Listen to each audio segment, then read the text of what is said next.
Hola, ¿qué tal? ¿Cómo están? Muy buenas tardes. Bienvenidas, bienvenidos a este módulo relacionado con el presupuesto de los tribunales electorales. Entonces, pues vamos a empezar la exposición. Qué gusto saludarles. Es un honor estar con ustedes en este módulo. Veo muchas caras conocidas.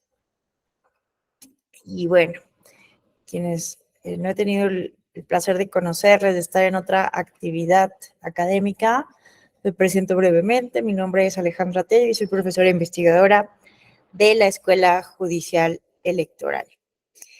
Entonces, vamos a empezar con este tema que resulta pues muy relevante y además muy actual, ¿verdad? No sé si vieron hace, creo que fue ayer o antier, ¿no? Una noticia en donde se dice que la segunda sala de la Suprema Corte de Justicia de la Nación está admitiendo la posibilidad de que se controviertan sentencias del Tribunal Electoral por la vía de la controversia constitucional de manera excepcional, justamente para revisar temas que tengan que ver con la competencia, ¿no? Y esto justamente a raíz de pues una determinación del Tribunal Electoral que efectivamente no gustó, que tiene que ver con esta sentencia en que se obliga a la Comisión Permanente a integrar a todos los grupos parlamentarios. ¿Por qué estoy mencionando esto? Porque justamente tiene que ver con las facultades, las atribuciones, ¿no?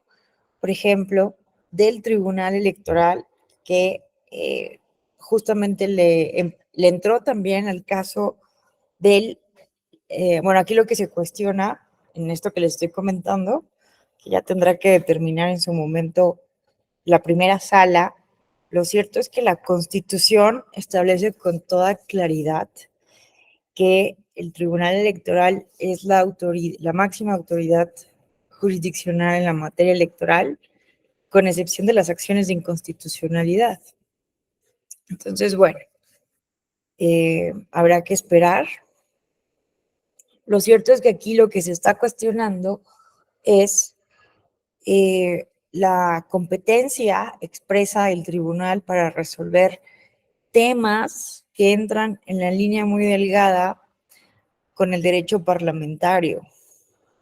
Entonces, bueno, estoy haciendo una relación de esto porque no es el único caso, ¿no? En donde el tribunal, pues, ha tenido que entrar en casos porque no hay una atribución completamente expresa, literal, ¿no? Específica sobre los problemas jurídicos que se han planteado en la materia electoral, que son muchísimos. Entre otros, evidentemente, ¿sí se escucha bien? Veo que... Sí, sí, la escuchamos. Bueno, si de algún momento me llego a trabar, me indican. Problema se Por escucha favor. muy claro. Muy bien. Muchísimas gracias.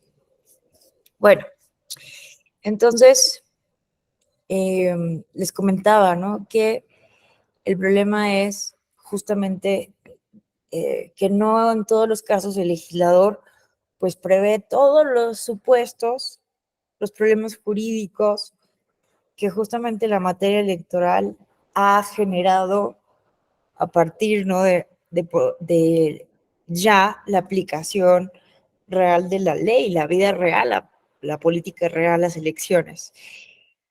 Y bueno, entonces uno de los temas como este que estamos planteando que tiene una relevancia importante, ¿no? De si el tribunal puede tutelar o no derechos político-electorales, aunque sean estos de actos propiamente de los congresos estatales o del Congreso de la Unión. Entonces, bueno, es una discusión pública muy interesante. Y bueno, otro tema ha sido justamente el tema presupuestal.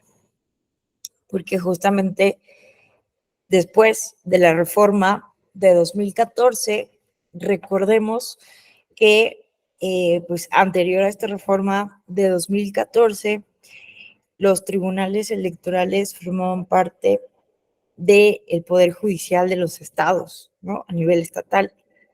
¿Y cuál fue el propósito de sacar a los tribunales electorales del Poder Judicial estatal? Pues dotarles de mayor autonomía, de independencia y justamente evitar, ¿no?, como un control de las decisiones y que efectivamente, ¿no?, se quitó la facultad de los congresos estatales de nombrar a los integrantes, a las personas integrantes de los tribunales electorales locales. Y entonces esa atribución se le dio ahora al Senado de la República. Entonces, bueno, porque con anterioridad, dado que formaban parte del Poder Judicial, esto habían llegado casos al conocimiento de la Suprema Corte de Justicia de la Nación ya sobre reducciones presupuestales de los tribunales electorales bajo la lógica del modelo anterior a 2014 y era la Suprema Corte la que se pronunciaba. Pero justamente a partir de la reforma de 2014, la misma Suprema Corte señaló que ella no era la competente, sino la misma sala superior del Tribunal Electoral. Entonces, me parece que aquí le recomiendo muchísimo para entender este tema, para profundizar en el tema sobre el presupuesto de los tribunales electorales locales, la sentencia sub JE 71 de 2018. Como sabemos, el juicio electoral se crea de manera por la vía jurisprudencial como un medio de impugnación que es procedente justamente para conocer la impugnación de actos o resoluciones que no están supuestos por los otros medios de impugnación que contemplan con toda claridad la Ley General del Sistema de Medios de Impugnación en materia electoral. Entonces, evidentemente, cuando se plantea, ¿no?, por ejemplo, este caso del cual vamos a hablar en esta sesión, vuelvo a repetir el expediente, que es el sub JE 71 de 2018, ¿verdad? Pues era el tema precisamente de la reducción salarial, ¿no?, la reducción de las remuneraciones de los magistrados y la magistrada del Tribunal Electoral del Estado de Querétaro, ¿no? Entonces vamos a analizar este caso porque es una sentencia, en mi opinión, bueno, es de las más importantes, ¿no?, en donde se pronuncia sobre la reducción de la remuneración de magistraturas electorales. Y tenemos que pensar esto en el contexto, ¿no?, de la ley de austeridad republicana. Recordemos que la política principal, ¿no?, del gobierno de la República, del partido en el gobierno, es justamente, ¿no?, que se sigue el mandato del artículo 127 constitucional que establece que ninguna persona servidora pública puede ganar más que el presidente, ¿no? Ahí tenemos un tema. Entonces, incluso vimos hace unos días, ¿no?, este tema controversial. Acaban de nombrar a Luisa María Alcalde como secretaria de Gobernación y ella, como uno de los primeros actos, ¿no?, así públicos, conocidos, siguiendo las instrucciones del presidente de la República, es preguntar a la Suprema Corte de Justicia de la Nación, bueno, pedirle que informe sobre el cumplimiento a esta norma constitucional. Y bueno, es muy interesante la respuesta de la Suprema Corte, ¿no? Porque, bueno, le dice en la respuesta, en un oficio firmado por el secretario general de Acuerdos, ¿verdad?, dirigido a la secretaria de Gobernación, le dice, bueno, el fundamento jurídico a partir del cual usted me pide que solicita a la Suprema Corte que informe esto no es un fundamento jurídico válido. Aquí tengo el oficio para ser más precisa, miren. Denme un momento para abrirlo y citar, no poner palabras de mi autoría a este oficio que me pareció muy relevante, ¿no? Señala, miren ustedes, dice,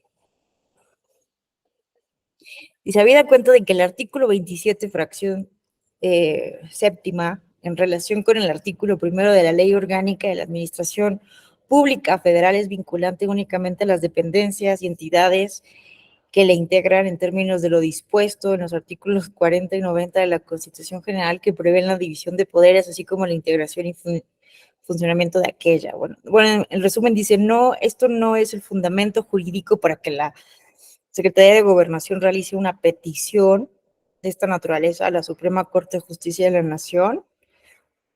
Dice, no obstante, para fortalecer el diálogo entre los poderes del Estado y en aras de rendir cuentas a la sociedad, le proporciono la siguiente información, ¿no? Y entonces, básicamente lo que dice la Suprema Corte es que el artículo 94 constitucional establece que la remuneración que perciban los ministros de la Suprema Corte, los magistrados de circuito, los jueces de distrito y los consejeros de la Judicatura Federal, así como los magistrados electorales, no podrá ser disminuida durante su encargo.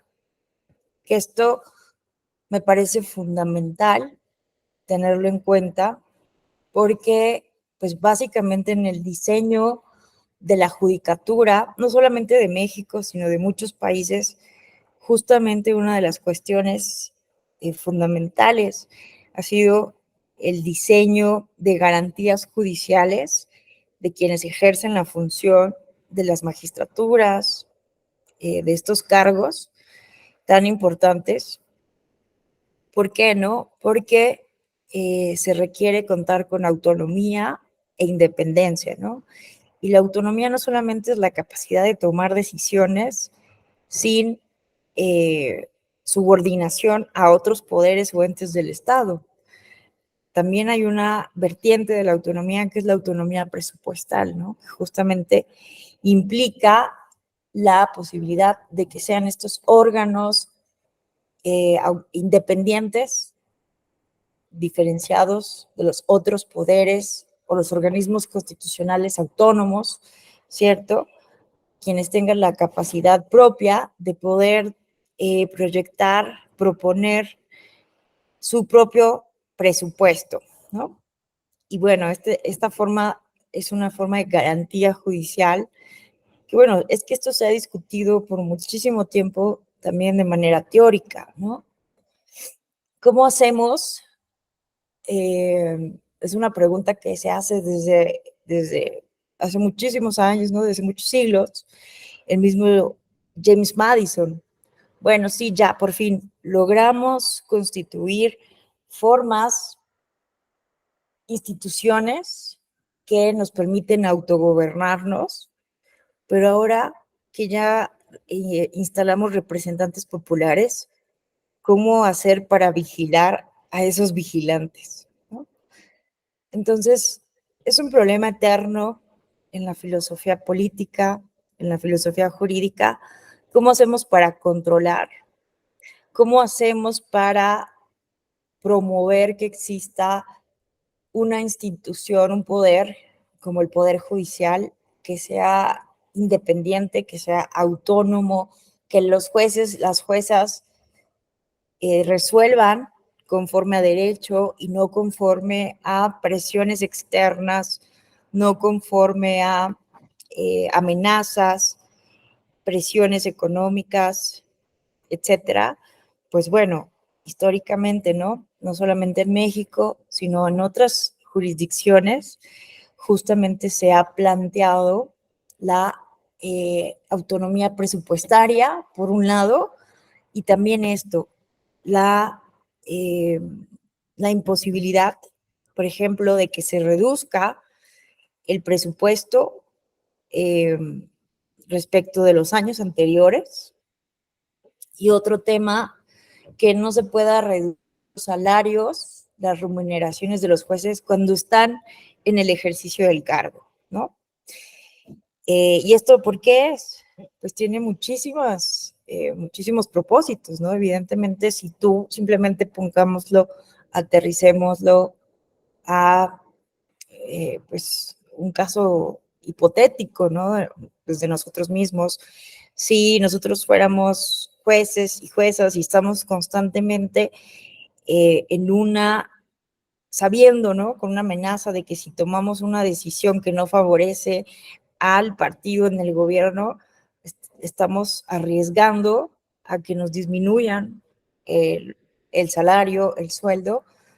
Bueno, no se garantiza justamente, no hay condiciones óptimas para que se puedan tomar las determinaciones con completa independencia y con completa autonomía. Evidentemente siempre está el tema de la ética judicial, ¿no?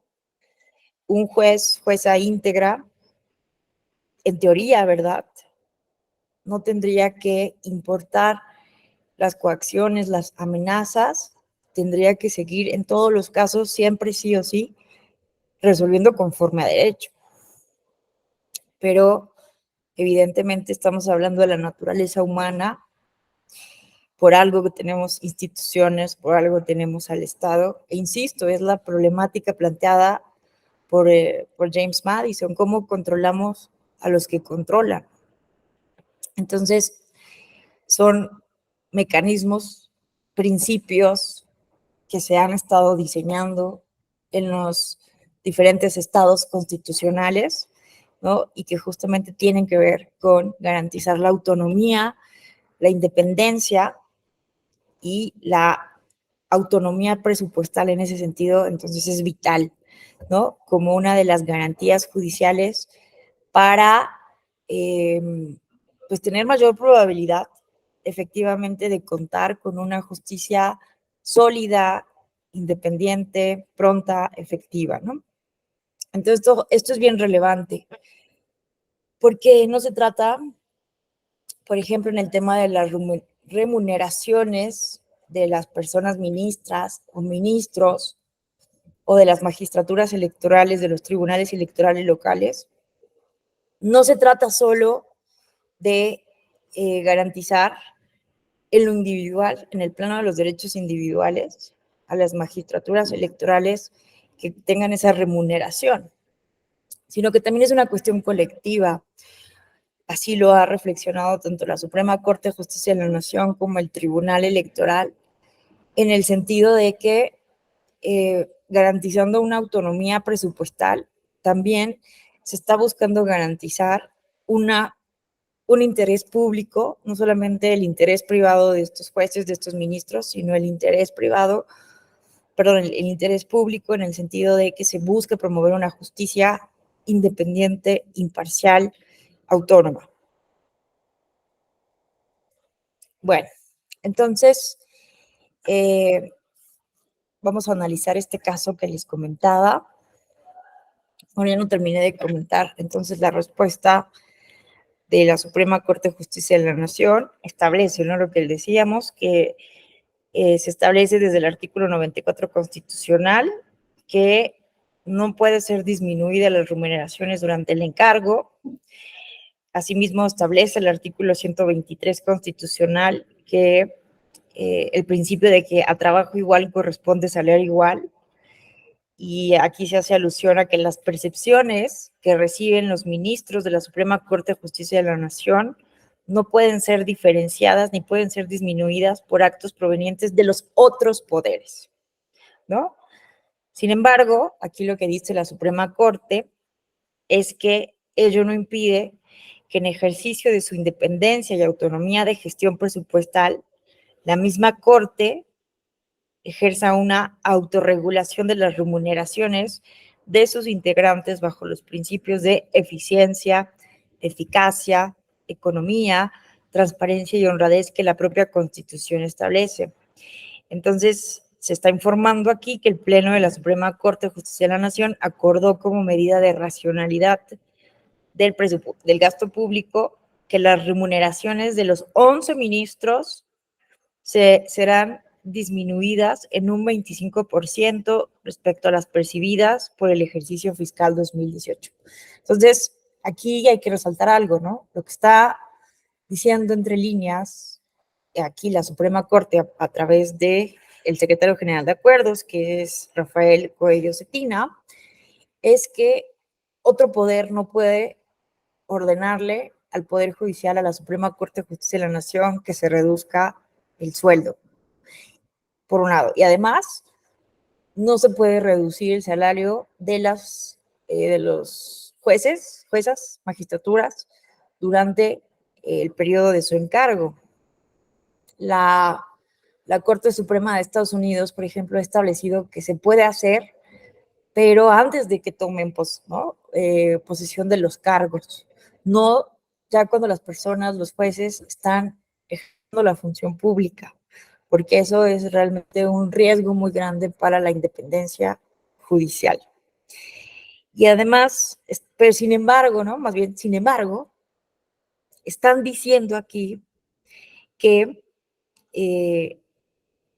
como que ellos mismos están reduciendo, acordaron las 11 personas ministras del Pleno reducirse en un 25% las percepciones en relación con el ejercicio fiscal de 2018. Y bueno, aquí se señala que cuando esto se haga efectivo, se publicarán los montos de las remuneraciones de magistrados y jueces del Poder Judicial.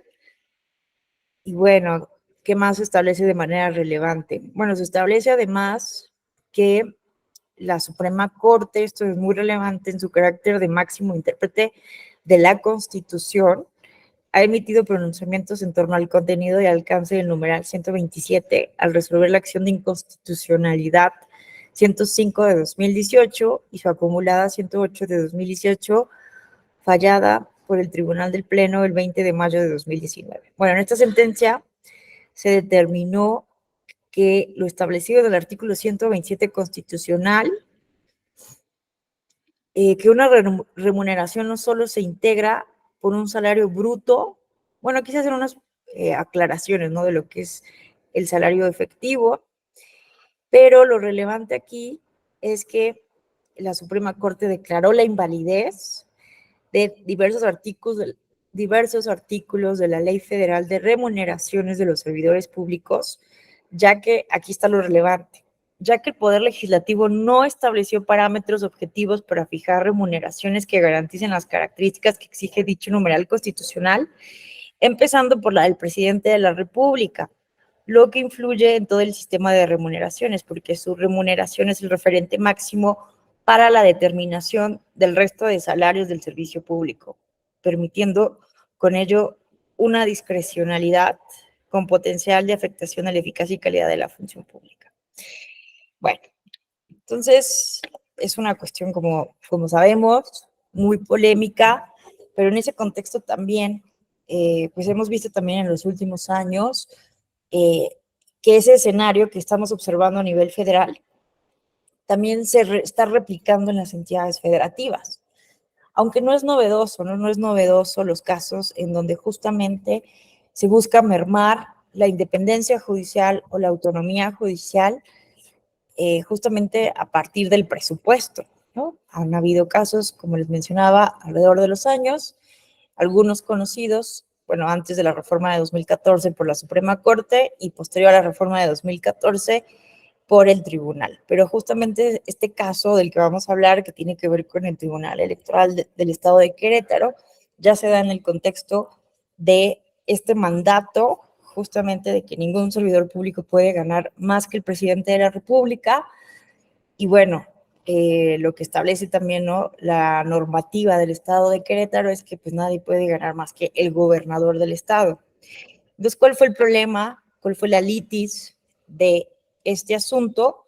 Este asunto, evidentemente, fue un juicio electoral que se presentó por las personas integrantes del Tribunal Electoral de Querétaro, Martín Silva Vázquez, Gabriela Nieto Castillo y Sergio Arturo Guerrero Olvera, ¿no? Y que estaban impugnando, pues básicamente el acto jurídico era la sexta reunión ordinaria de 2018. Vean ustedes, se crea en el estado de Querétaro, es una figura, ¿no? Que justamente se está creando para justamente vigilar, verificar que ningún servidor público gane más que el gobernador, el presidente de la República, los gobernadores y gobernadoras. Entonces, se está aquí cuestionando una reunión ordinaria del Comité Técnico de Remuneraciones de los Servidores Públicos del Estado de Querétaro, en donde básicamente lo que determinó fue reducir las percepciones mensuales brutas de las magistraturas para el ejercicio de 2019, que era de 140,506 pesos como ingreso mínimo y máximo, a un mínimo de 90,650 y un máximo de 110,000.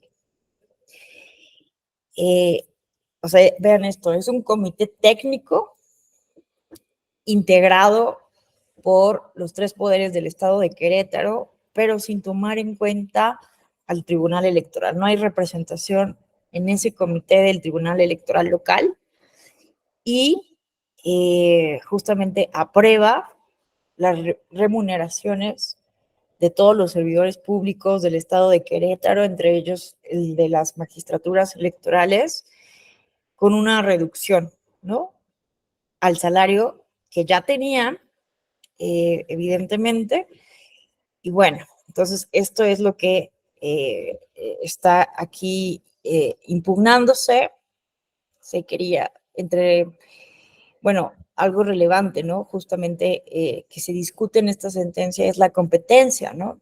Porque les hablaba que muchas veces esto se ha cuestionado y se sigue cuestionando permanentemente. Históricamente, como les decía, el legislador secundario es omiso regularmente en establecer atribuciones expresas por parte del Tribunal Electoral del Poder Judicial de la Federación, ¿no?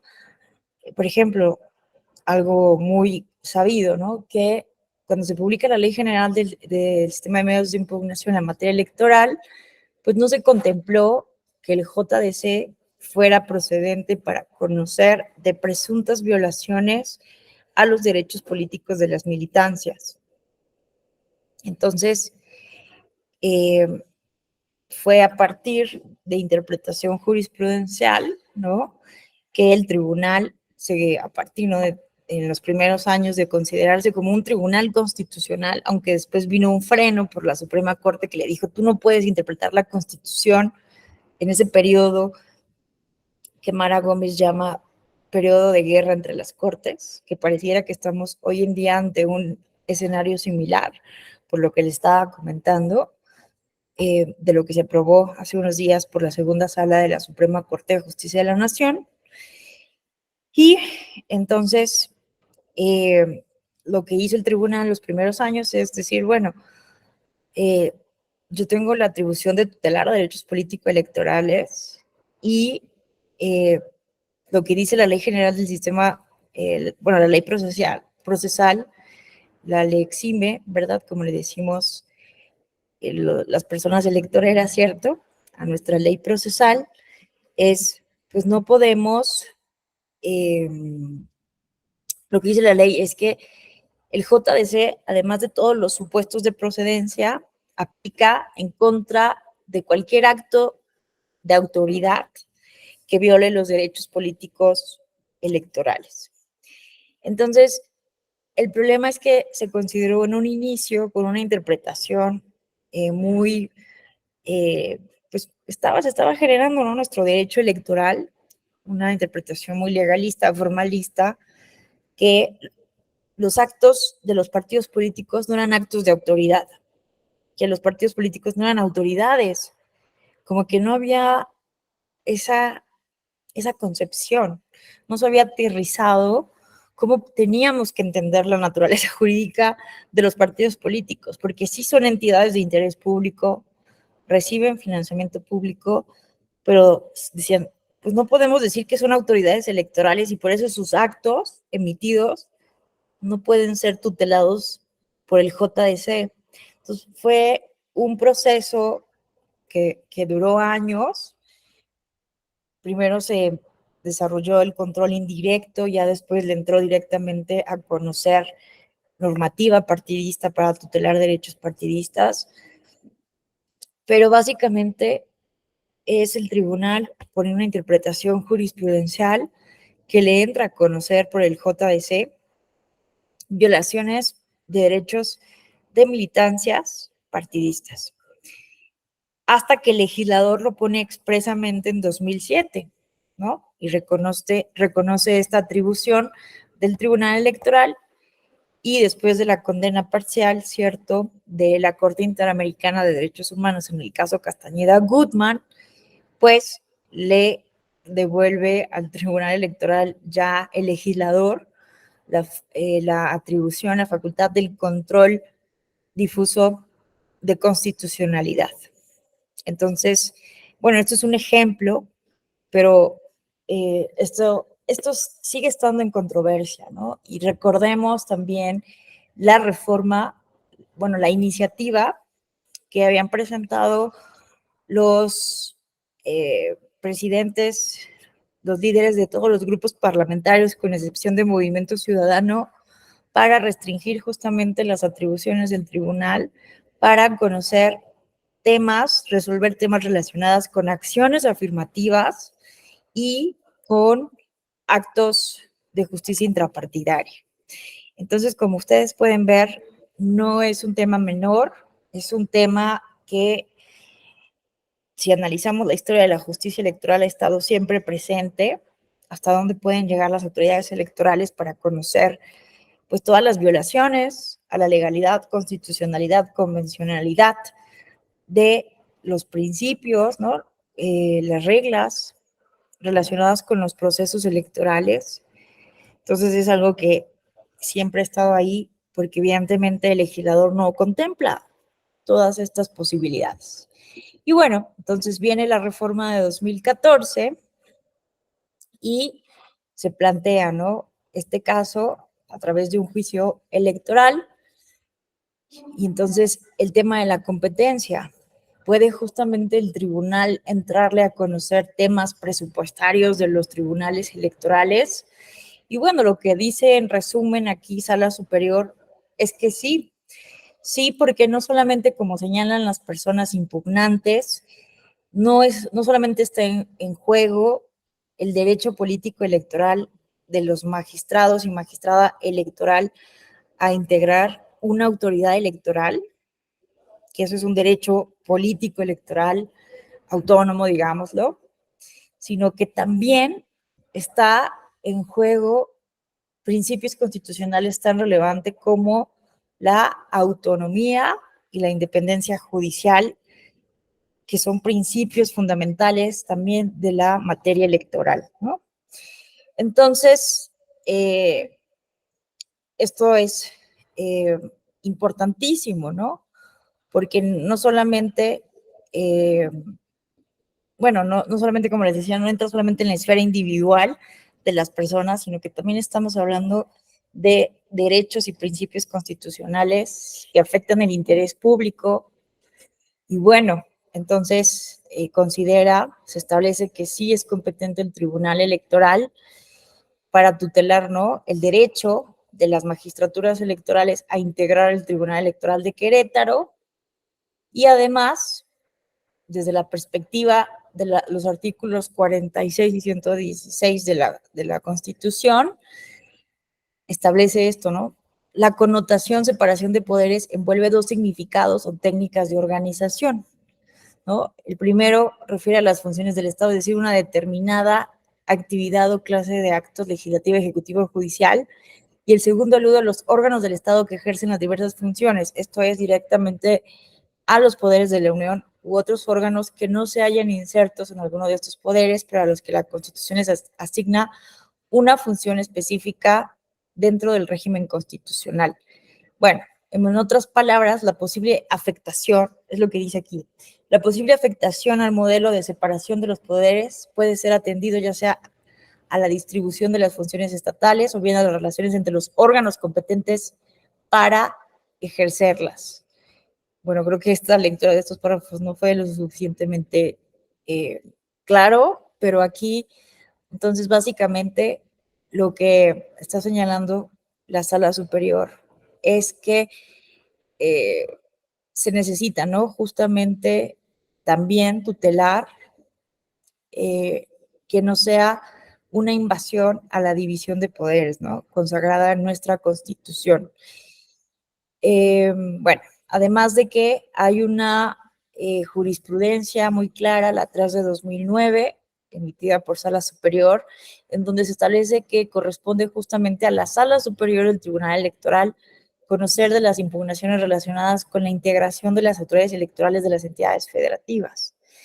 Entonces, ante no haber una atribución expresa para las salas regionales, no se considera que será entonces una atribución que será competencia de Sala Superior. Pero bueno, esta es una cuestión procesal en relación a la competencia que, como insisto, siempre está en cuestionamiento. Entonces, vamos a recordar los hechos relevantes de este caso que estamos analizando. Bueno, aquí lo que ocurrió es que el comité técnico de remuneraciones del Estado de Querétaro solicitó a las magistraturas del Tribunal Electoral del Estado de Querétaro una propuesta sobre el tabulador de percepciones de todas las personas servidoras públicas de ese tribunal. El magistrado presidente de este tribunal envía justamente la propuesta de las remuneraciones para el ejercicio fiscal de 2019 para que fueran iguales a las de 2018.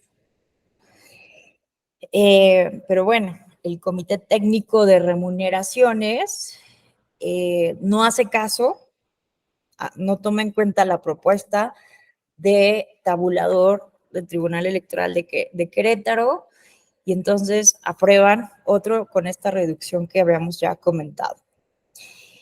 Entonces, bueno, aquí está muy interesante porque se solicita por parte de las magistraturas la declaración de inconstitucionalidad, por una parte, de artículos de la Ley para el Manejo de Recursos Públicos del Estado de Querétaro, porque desde la perspectiva de las magistraturas se estaba dotando de facultades discrecionales a este Comité Técnico de Remuneraciones y además la inconstitucionalidad de la determinación de este comité, justamente argumentando que se transgredía los principios constitucionales de autonomía e independencia judicial previstos en los artículos 116 de la Constitución, los cuales conllevan la garantía de irreductibilidad, como les mencionaba, ¿no?, de las percepciones que reciben las magistraturas. Entonces, bueno, ¿qué resolvió la Sala Superior? Bueno, en primer término, señaló que, bueno, respecto a considerar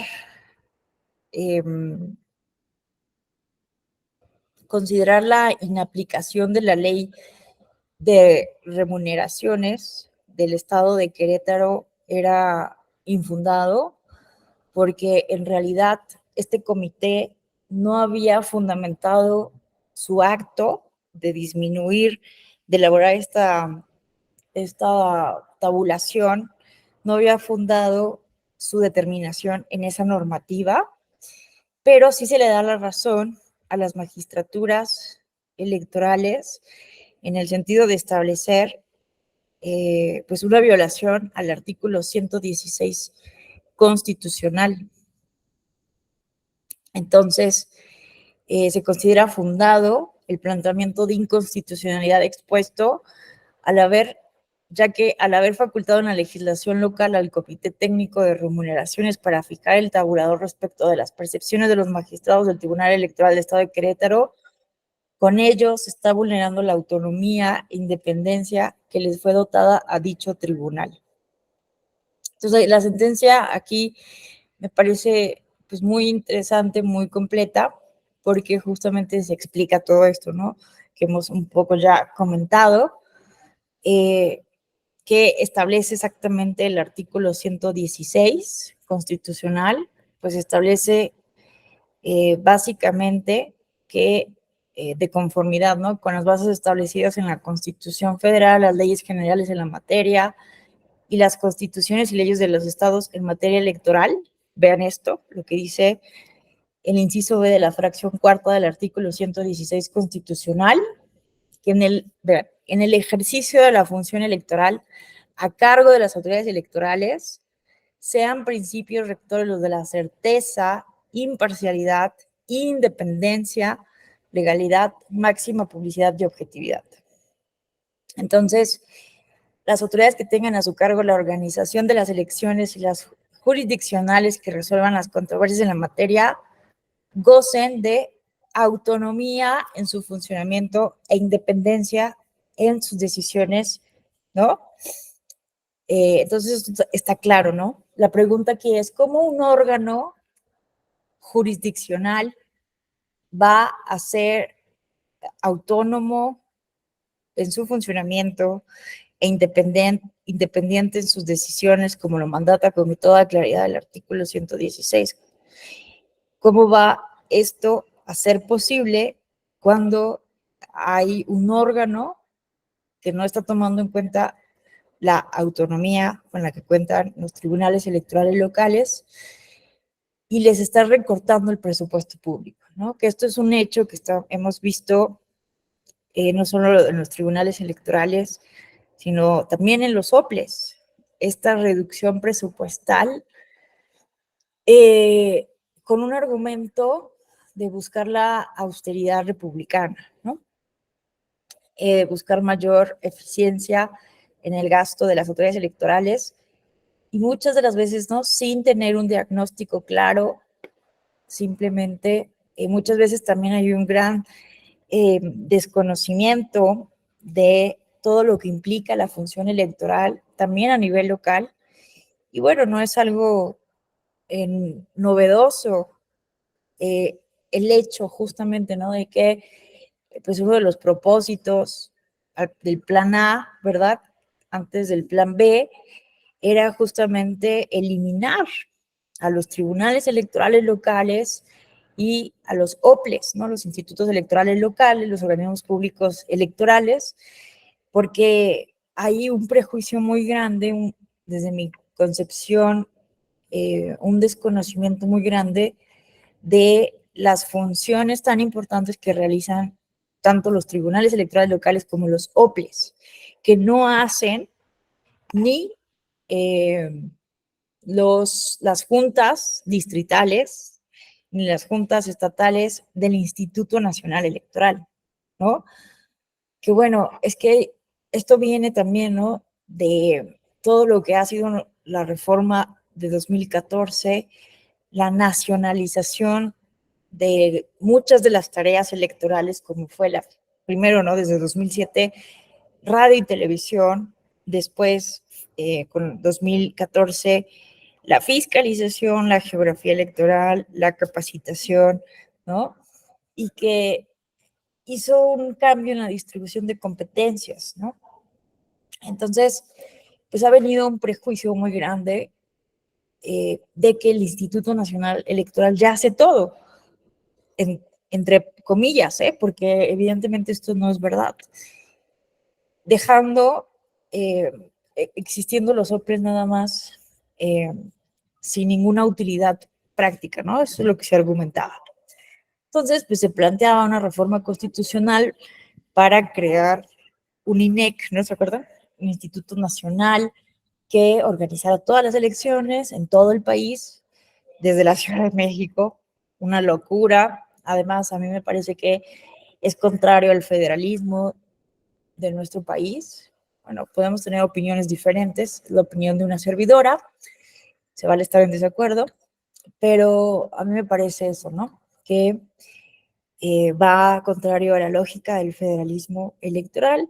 Pero bueno, aquí a lo que quiero llegar es que pues existe, ¿no? Esta idea por ciertos sectores políticos de la sociedad de que los institutos electorales locales, los tribunales electorales locales, no son, que no hacen nada, ¿no? Básicamente.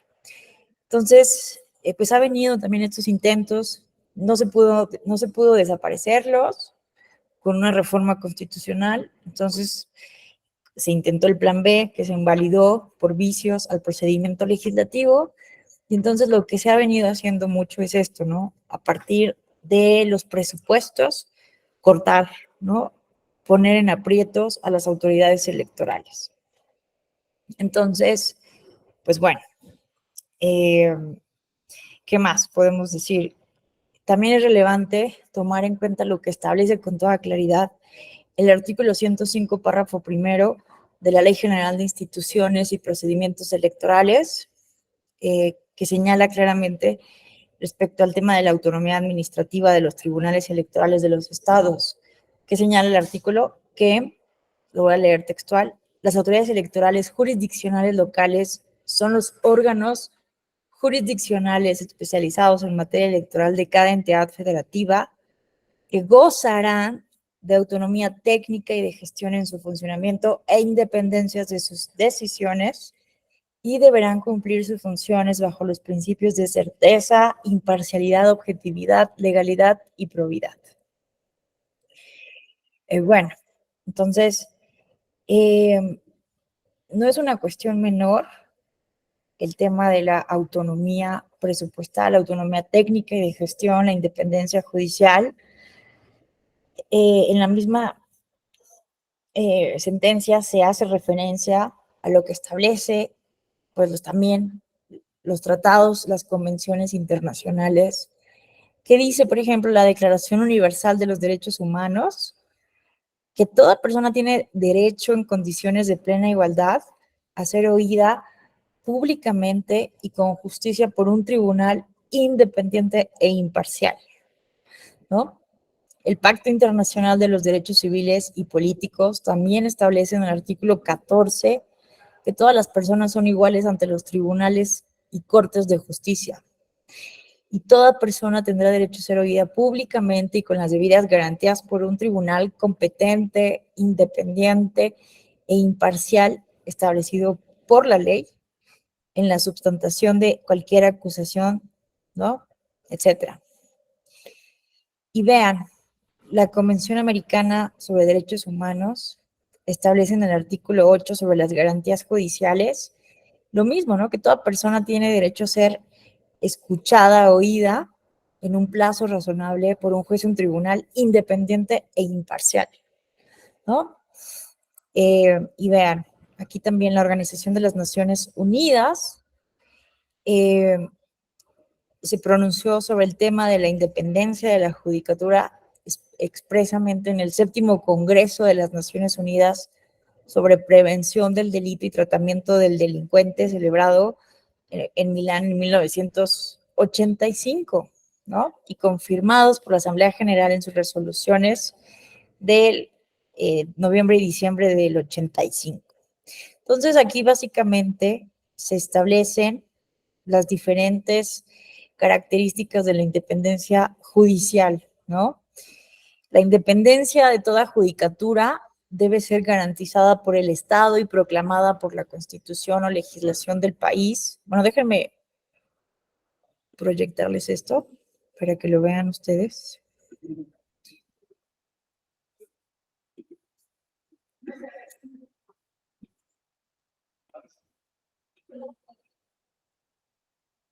Miren, ¿no? Entonces aquí vean, podemos ver las diferentes características de la independencia judicial, que debe ser garantizada por el Estado y proclamada por la Constitución o la legislación de un país. Y vean, Aquí claramente se señala que todas las instituciones gubernamentales y de otra índole deben respetar y acatar la independencia de las judicaturas. Los jueces deben resolver los asuntos que conozcan con imparcialidad basándose en los hechos, en consonancia con el derecho, vean, sin restricción alguna y sin influencias, alicientes, presiones, amenazas, intromisiones indebidas, sean directas o indirectas de cualquiera de los sectores o por cualquier motivo. La judicatura será competente en todas las cuestiones de índole judicial y tendrá autoridad exclusiva para decidir si una cuestión que le haya sido sometida está dentro de la competencia que le haya atribuido la ley. Aquí, vean, no se efectuarán intromisiones indebidas o injustificadas en el proceso judicial, ni se someterán a revisión las decisiones judiciales de los tribunales. Bueno,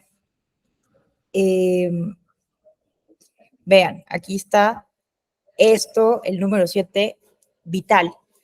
Cada Estado miembro proporcionará recursos adecuados para que la judicatura pueda desempeñar debidamente sus funciones.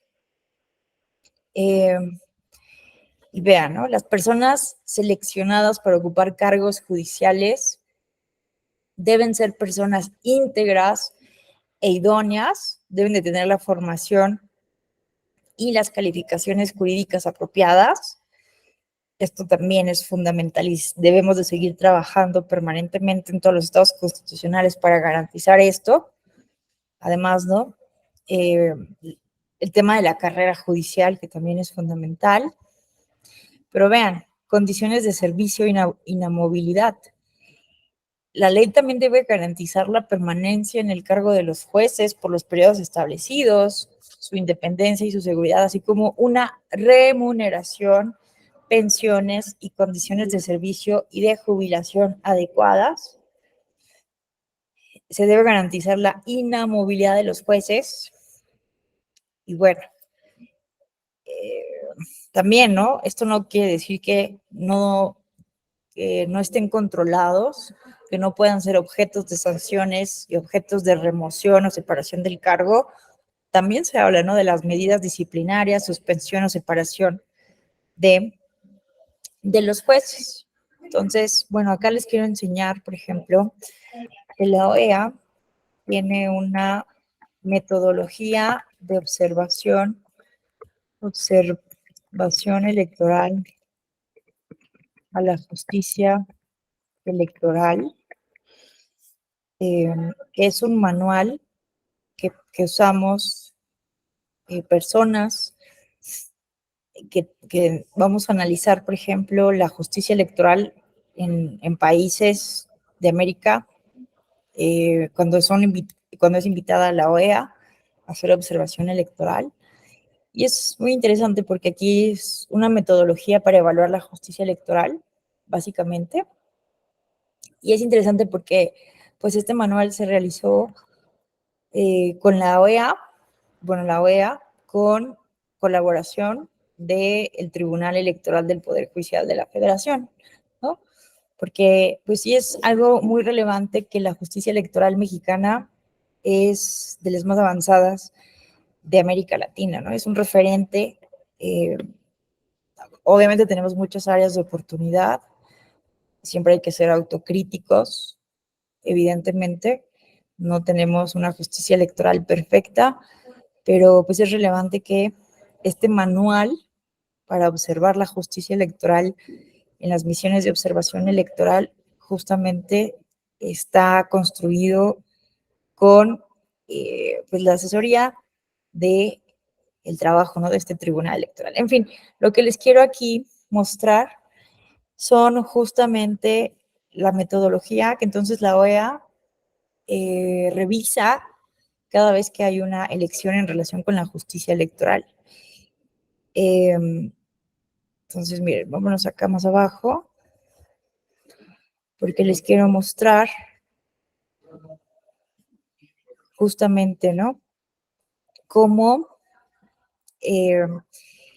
entre los indicadores más importantes que se revisan en esta metodología, pues es la independencia del órgano judicial, que se refiere justamente a la separación de los órganos de resolución, la independencia e imparcialidad de sus miembros, el régimen de rendición de cuentas.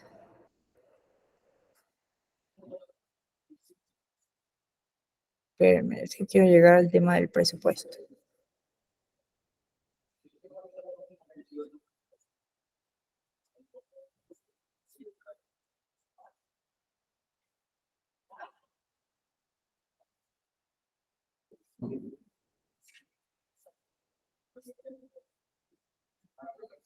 Bueno, aquí está. Miren. ¿Cuáles son los indicadores de esta metodología para comparar, ¿no? Si un Estado democrático cuenta con un tribunal independiente imparcial, pues estos son como las variables generales, ¿no?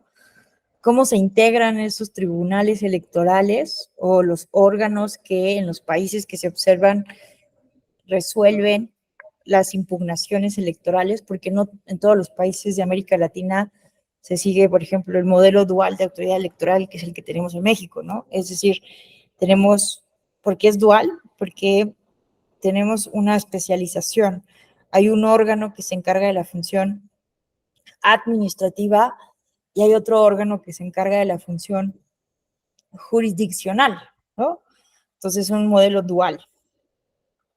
En cambio, tenemos el Tribunal Superior Electoral de Brasil, por ejemplo, que es muy interesante el caso brasileño, porque su Tribunal Superior Electoral realiza todo. Si aquí tenemos un INE, un Tribunal Electoral y además una FICEL, una Fiscalía Especializada para la Atención de Delitos Electorales, en Brasil este tribunal hace todo, la función administrativa, la jurisdiccional y la penal electoral.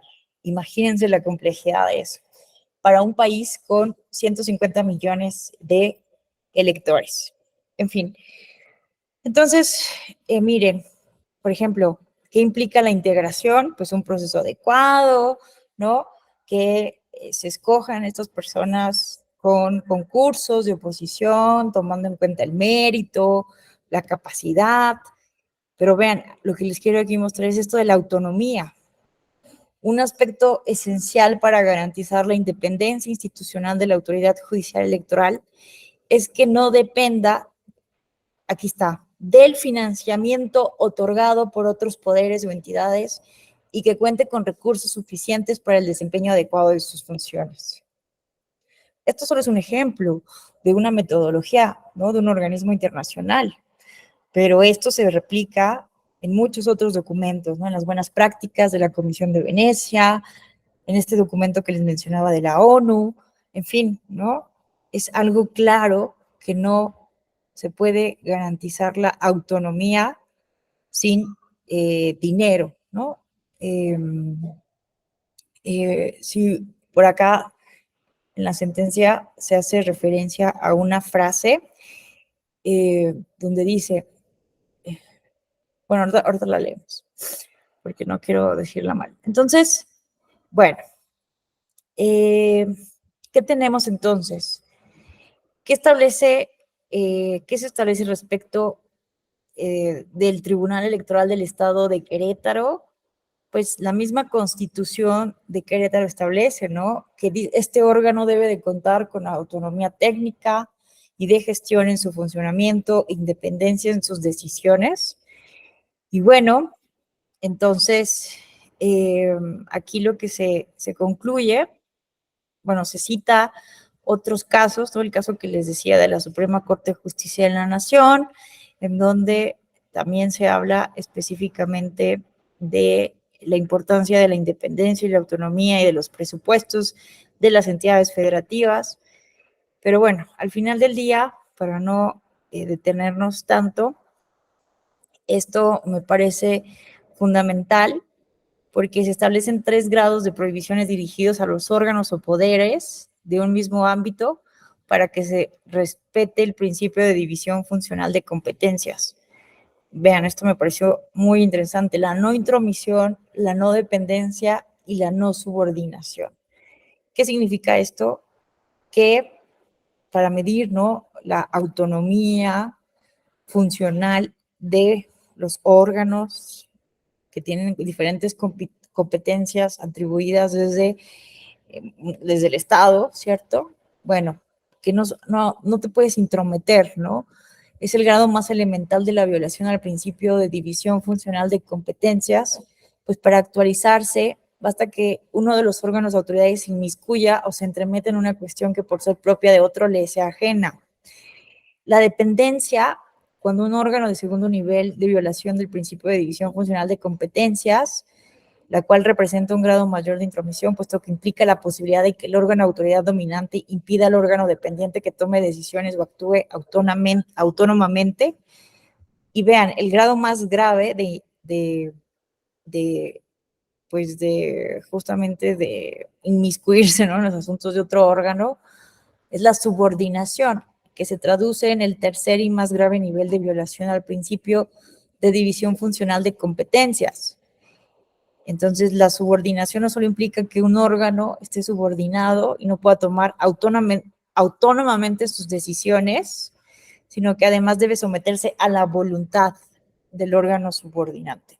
Entonces, en resumen, lo que dice la sentencia es que efectivamente esto está pasando en este caso.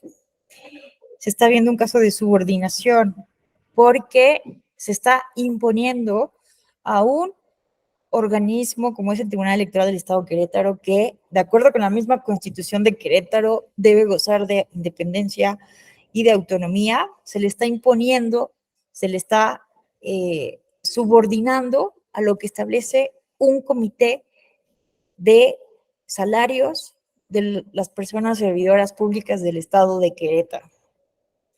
Entonces, eso es inaceptable y es violatorio a los diferentes preceptos que hemos aquí estado citando.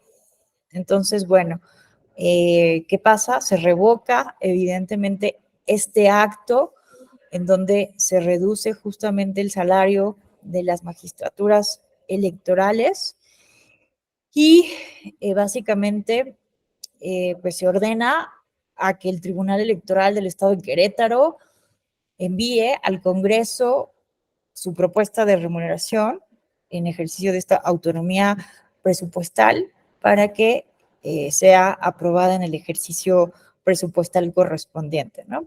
Entonces, bueno, este no es, como decíamos, el único caso, y aquí lo interesante también de la sentencia es que se hace un ejercicio comparado, ¿no? Como les decía, esto se establece también en la Constitución de los Estados Unidos de América. Vean esto. Básicamente se establece que el Poder Judicial de los Estados Unidos se depositará, bla, bla, bla, en un tribunal supremo y que los jueces, tanto del Tribunal Supremo como de los tribunales inferiores, continuarán en sus funciones mientras observen una buena conducta y vean, y recibirán en periodos fijos una remuneración por sus servicios que no será disminuida durante el tiempo de su encargo. Y bueno, también en el ámbito latinoamericano, países como Argentina, Bolivia, Ecuador, El Salvador, Guatemala, Perú, la República Dominicana y Paraguay, en sus respectivos marcos constitucionales contemplan estas garantías judiciales a favor de los integrantes de los tribunales constitucionales.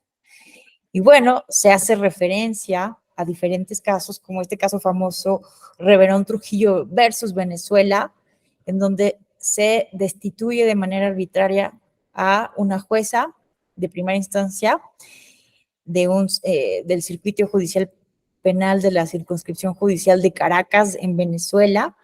Entonces, evidentemente, esto es algo que se debe evitar, dice la Corte Interamericana de Derechos Humanos. Y bueno, aquí se basa justamente en los principios básicos de las Naciones Unidas que ya vimos sobre la independencia judicial, que son citados por la misma Corte Interamericana, que se debe garantizar un adecuado proceso de nombramiento, la inamovilidad del cargo y estas garantías contra presiones externas, ¿no?, que tiene que ver con una remuneración adecuada y que no se pueda disminuir durante el periodo, ¿no? Y tenemos este otro caso de Camba Campos y otros versus Ecuador, que también tiene que ver con el cese arbitrario de diversos magistrados del Tribunal Constitucional de Ecuador, que votaron por la inconstitucionalidad de la reelección del en aquel entonces, el presidente Alberto Fujimori, ¿verdad? De 1995 para un tercer periodo consecutivo. O sea, aquí hubo una venganza porque se votó en contra de esta reelección por su inconstitucionalidad y se les restituyó de manera arbitraria. Entonces, bueno, como ustedes pueden observar, hay un marco no solamente nacional, sino también internacional robusto sobre la importancia de la autonomía presupuestal para garantizar también la independencia judicial. Y bueno, aquí vienen en las sentencias, si lo quieren ver con mayor calma, casos como el de Baja California, resueltos por la Suprema Corte de Justicia de la Nación, que creó esta jurisprudencia, que voy a leer el rubro: Tribunal de Justicia Electoral del Poder Judicial del Estado de Baja California, su presupuesto de egresos está protegido por la garantía de irreductibilidad, por lo que no puede válidamente fijarse uno con monto inferior al aprobado para el ejercicio ordinario anual anterior. Y bueno, aquí se explican todo el fundamento legal, constitucional. Y bueno, aquí vienen otros casos que también han ocurrido en la jurisdicción electoral, como este caso sub-JE 106 de 2016 relativo al estado de Oaxaca, que se había omitido remunerar, bueno, más bien ministrar los recursos del Tribunal Electoral del estado de Oaxaca. Entonces, evidentemente, se consideró por parte de Sala Superior y se ordenó a la Secretaría de Finanzas que se cubriera la cantidad correspondiente al Tribunal Electoral, ¿no? Por las diferentes cuentas que quedaban por liquidar. Y también fue un caso muy sonado, de los más importantes, ¿no? Del que empezaron a abrir esta línea jurisprudencial del Tribunal Electoral de Morelos, porque el Congreso local se negó a autorizar una ampliación presupuestal. Entonces, en la sentencia se estableció que los operadores de justicia deben de contar con las condiciones adecuadas para realizar efectivamente sus funciones y que conozcan ese hecho evita que sean objeto de presiones, ¿no? Que va en consonancia con todo lo que hemos estado aquí comentando.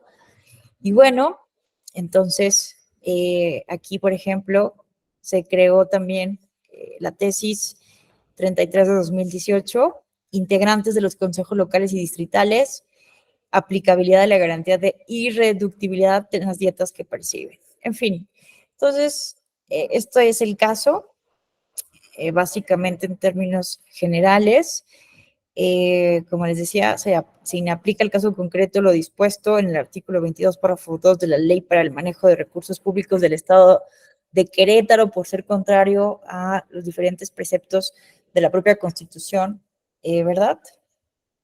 Se revocó el tabulador y se ordenó al Tribunal Electoral de Querétaro que comunicara al gobernador y al Congreso del Estado de Querétaro y al titular de la Oficialía Mayor del Poder Ejecutivo del Estado de Querétaro la propuesta de tabulador correspondiente. En fin, entonces, pues bueno, es un tema bastante delicado, pero bueno, vemos que esta ha sido como la respuesta general, ¿no? Que se ha, dependiendo de la normativa de cada entidad federativa, en los casos en que se ha denunciado situaciones similares con los presupuestos, aunque cabe decir, ¿no?, que cada constitución de cada entidad contempla particularidades, también las leyes electorales, pero es un tema que no ha sido fácil, porque también estamos hablando de el cumplimiento de las sentencias,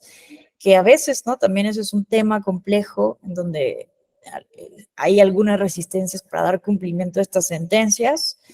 Entonces, no tendría que ser así, ¿no? No tendría que ser así la justicia electoral, estar permanentemente negociando con los poderes estatales los presupuestos. No tendría que ser esto objeto de ningún litigio electoral. Se tendría que respetar. Hay diferentes propuestas académicas, ¿no? Algunos países lo hacen, en donde se establece ya un porcentaje específico del presupuesto público o un monto específico que no puede ser menor ya respecto de los poderes judiciales. Esto, por ejemplo, ocurre en el caso de Brasil, ¿no? Que se establece ya desde la Constitución o desde leyes secundarias un monto mínimo que no puede ningún legislador, ningún poder reducir para garantizar el ejercicio efectivo de la función judicial. Entonces, eso sería una opción muy interesante para explorar el caso mexicano y evitar este tipo de litigios, porque es muy desgastante, ¿no? Es muy desgastante para quien ejerce la función judicial, estar teniéndote que defender el presupuesto cada año, tener lo mínimo para pagar las dietas, las remuneraciones, no poder contar con ampliaciones presupuestarias. Entonces, pues sí tenemos un problema. Además, aquí recomiendo la lectura de este texto, que es una publicación, son esta obra de sentencias relevantes comentadas de la editorial del Tribunal Electoral. Y aquí es una publicación donde se hace referencia justamente a la sentencia que comentamos respecto al tema de la autonomía presupuestal de la jurisdicción electoral local. Y aquí lo que les quiero compartir es esto que nos comparte el autor, que es una tabla que registra el presupuesto de los tribunales electorales locales durante 2020. Estábamos en pandemia, recordemos, y comparado o puesto bajo el análisis del listado nominal de cada entidad federativa. ¿Cuál es la observación del autor? Que hay una disparidad muy grande en relación a los presupuestos de todas las entidades federativas, así como al respecto de las remuneraciones de las magistraturas electorales. Lo que está diciendo el autor es que no hay también, y es una autocrítica, ¿no? Importante que se tendría que hacer por parte de la judicatura electoral, que muchas veces, algunas veces, no hay elementos objetivos para comprender por qué en una entidad federativa, ¿no? Como Guerrero, hay un presupuesto público de 93 millones, con un listado nominal de 2 millones de ciudadanos, mientras que, por ejemplo, en Puebla, un presupuesto de 18 millones para una lista nominal de casi el doble que del estado de Guerrero, ¿no? Evidentemente, cada entidad federativa, también hay que entender esto, es autónoma, ¿verdad? Los estados evidentemente tienen una soberanía, estamos en una federación, pero hay un tema aquí, ¿no? Analizar justamente, discutir parámetros objetivos, porque, pues bueno, vemos esto, ¿no? Esta disparidad, Ciudad de México, pudiéramos entender, ¿no? Evidentemente, por la cantidad, millones de personas, listado nominal básicamente, o la del Estado de México, ¿no? 218 millones para un listado nominal de 11 millones de personas. El Estado de México hoy en día es la entidad federativa con el mayor número de personas electoras. Pero hay entidades federativas con presupuestos bajísimos. O sea, vean esto, ¿no? Baja California Sur con 11 millones. Entonces, bueno, que también tiene un listado nominal, ¿no? De 535. La observación es esta. Entonces, pero vean también, lo que nos dice el autor es que no necesariamente hay una correlación entre el aumento de los presupuestos públicos de los tribunales electorales locales en relación con los procesos electorales. Hay muchas entidades federativas, tribunales electorales que piden ampliación presupuestal aunque no haya proceso electoral, que lo cual no necesariamente es algo malo, porque evidentemente siempre hay, ¿no? Estamos en un país con una economía muy compleja, inflaciones, etcétera. Es algo entendible, ¿no? Las ampliaciones presupuestales año con año, pero hay entidades federativas que incluso con proceso electoral no piden ese aumento. Bueno, entonces hay información para hacer análisis. También esto es bastante interesante porque esta es la remuneración bruta de las magistraturas, de las presidencias, es la información pública que obtuvo este investigador en la página de los tribunales electorales de todo el país.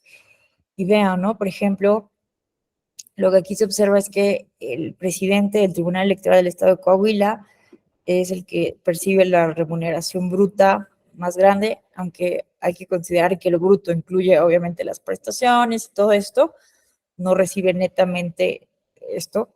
Bueno, habría que revisarlo, pero vean, llama muchísimo la atención la gran disparidad en los salarios, en las remuneraciones de la magistratura electoral de todo el país, ¿no?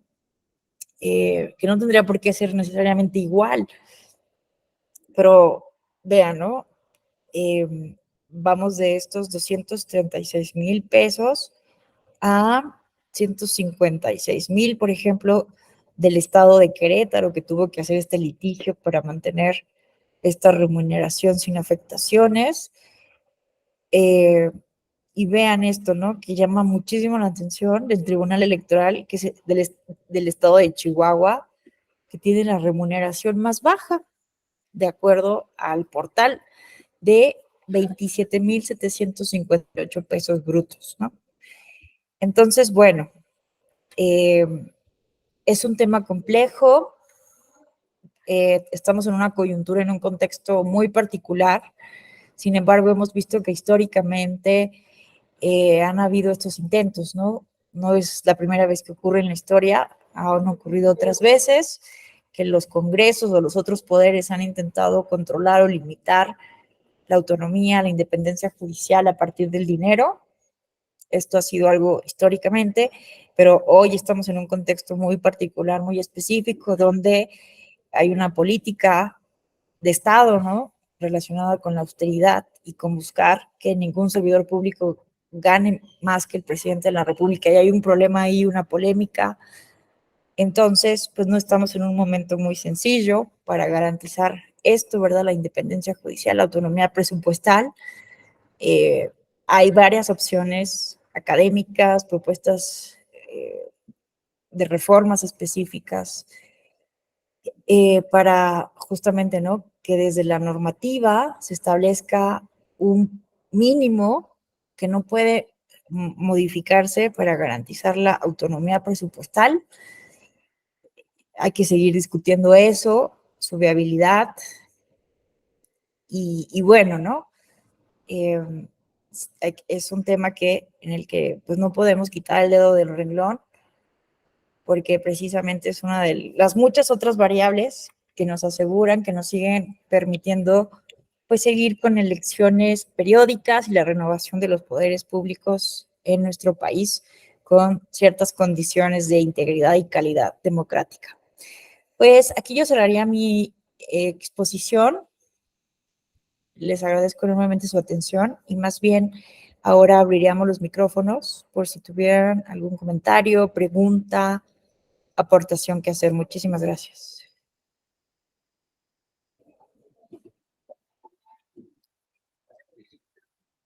A ver, levantaron prácticamente al mismo tiempo. Aquí me parece primero Raúl Pablo. Adelante, te escuchamos. Gracias, profesora. Buena tarde a todas y todos. Hablando de este ejercicio por el que la Suprema Corte puede revertir sentencias de tribunales electorales por la controversia constitucional, me recuerda que en 2022 al ISM, el Congreso local, le realizó reformas que dañaban su estructura interna y además le otorgó menos presupuesto. Y este OPLE lo impugnó ante la justicia electoral y justamente ordenaron al Congreso que diera más dinero para el OPLE, inaplicó esta reestructura interna y el Congreso local fue a la Suprema Corte bajo controversia y también anuló pues la sentencia del tribunal. Entonces, como mencionaba, ya viene desde antes estas sentencias de la Suprema Corte en contra de las sentencias electorales. Sí, muchísimas gracias por esta aportación. Me parece muy relevante, que no es novedoso, ¿no? Esto es un ejemplo, pero hemos visto otras, ¿no? como el caso también del freno que se le puso, por ejemplo, el Tribunal Electoral en materia de el modo honesto de vivir, que la Suprema Corte recientemente dijo también que esto era pues inconstitucional y que la Sala Superior no podía hacer eso básicamente. Entonces, es una tendencia, ¿no? Que también vemos. Y bueno, pues vamos a esperar a ver qué pasa, porque también se viene una elección bastante compleja, 2024, y si se abre más esta posibilidad, a mí lo que me preocupa, sobre todo, es la justicia pronta y expedita, ¿no? Si hay ¿cómo se llama? ¿Cómo lo podemos decir? Que si la cadena impugnativa se alarga, evidentemente esto puede hacer o mermar la exigencia de justicia pronta y expedita que exige la materia electoral, ¿no? Que la materia electoral es muy dinámica y bueno, si hay otra vía, que obviamente la Suprema Corte dijo que esto era excepcional, no se van a revisar todas las decisiones de aprobarse esto después también por el Pleno del Tribunal Electoral, pero me parece que sí es en mi opinión, podemos tener opiniones diferentes, sí es contrario a lo que expresamente señala la Constitución, pero bueno, esperaremos a ver qué resulta de todo esto. Bueno, ahora Eladio, ¿verdad? Había levantado la mano. ¿Qué tal, Eladio? Qué gusto volver a saludarte. Te escuchamos. Muchas gracias. Igualmente un gustazo y participar aquí en este diplomado. La verdad es que me ha parecido excelente la exposición y además bastante sólida como se ha ido desarrollando. Agradezco bastante y además cómo se ha manejado. Particularmente considero que lo que estamos viviendo en este momento en el país me parece que es muy sano y es bastante, aporta bastante para el desarrollo democrático del país, aún a pesar de que existan las pugnas entre los intereses políticos de los poderes del país, porque de alguna forma son para eso, son para el equilibrio de poder, tener esa división de poderes y que uno u otro no se pueda meter con otro, me parece muy sano, pero también le marca el equilibrio y le marca el límite del poder frente a otro. Es decir, si tengo una institución con 1,000 pesos de presupuesto, no se puede ir para sueldos 999 pesos, ¿verdad? O sea, y 1 peso para que se ejecute los objetivos de la institución. Entonces, creo que los otros poderes sí pueden de alguna manera, poder generar la conciencia de las circunstancias en las que está viviendo cada uno de los poderes. Es decir, que es el equilibrio de poderes que permite que pueda existir el desarrollo del país en sus funciones.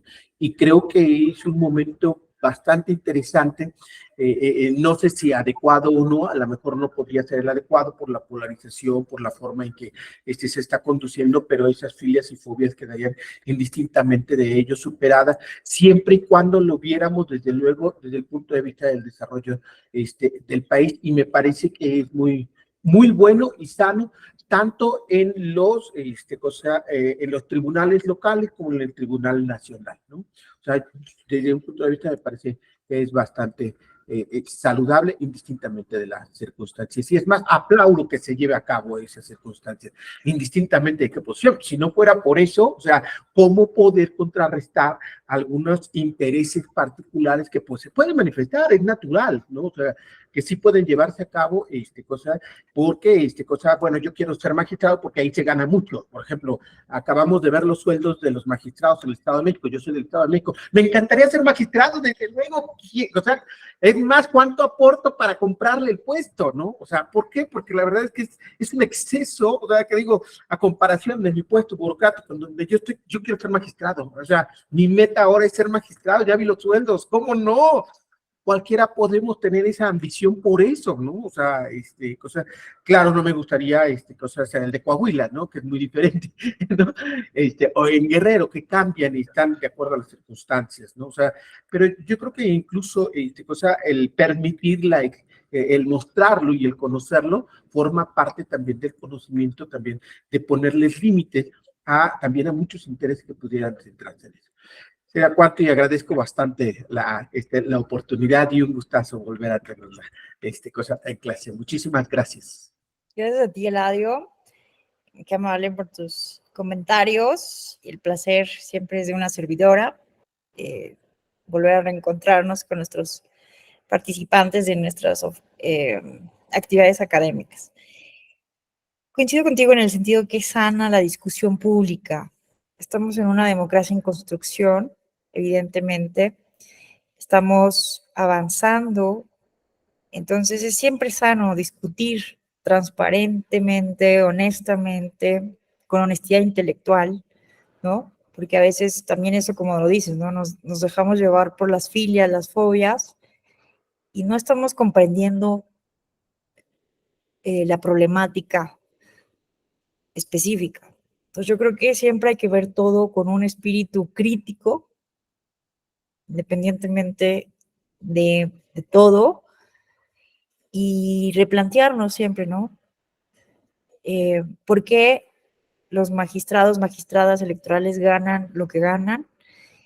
Es algo que teóricamente es importante para garantizar la independencia, la autonomía, preguntarnos si realmente eso está funcionando o no. Si reducimos los salarios, pudiera haber problemas en nuestra justicia electoral, en la calidad de los procesos electorales. Entonces son preguntas que definitivamente nunca se van a terminar, no se han terminado ni en los países con una tradición democrática más larga, con calificaciones o índices de mayor calidad democrática. Entonces siempre va a ser pertinente este debate. Pero sí hay que cuidar, ¿no? Hay que cuidar, evidentemente, también lo que se ha venido construyendo, que la transición democrática mexicana no ha sido nada fácil, la construcción de instituciones tampoco. Entonces también, ¿no? Hay que cuidar eso. Yo creo que lo importante aquí es poner las cosas en su justa dimensión, ¿no? Y verlo, como les decía, con espíritu crítico, porque necesitamos esto, que todos los actores del juego estén satisfechos, estén de acuerdo con las normas electorales, estén de acuerdo con el dinero que se invierte en cada proceso electoral, que haya un consenso nacional sobre lo que hemos construido para que esto nos permita trascender el tema electoral. Siempre estamos hablando de lo electoral todo el tiempo, y cuando vamos a hablar de otras cuestiones que también necesitamos resolver en México, ¿no? Entonces, si no podemos trascender ni siquiera las propias reglas del juego, cómo están instaladas nuestras instituciones y el dinero que reciben, pues muy lejos vamos a poder hablar de la desigualdad económica, de la pobreza, ¿no? Otros temas, los feminicidios, los problemas del campo, porque estamos siempre con lo electoral, lo electoral, lo electoral. Necesitamos superar eso, necesitamos estar de acuerdo con las reglas y que eso ya se vuelva una cuestión automática. Pero en lo que eso ocurre, pues necesitamos discutirlo, analizarlo y saber, entender que esto tiene una razón de ser y donde hay áreas de oportunidad también señalarlas. Y bueno, pues ahí vamos. No sé si alguien más quisiera hacer algún otro comentario, pregunta, cuestionamiento, aportación. Bueno, les agradezco enormemente su paciencia, su atención. Les deseo que tengan un excelente fin de semana y pues seguramente nos estaremos viendo en alguna otra actividad académica de esta Escuela Judicial Electoral. Hasta la próxima. Muchas gracias, profesora. Muchas gracias, un gusto. Hasta luego. Inés. Gracias. Gracias.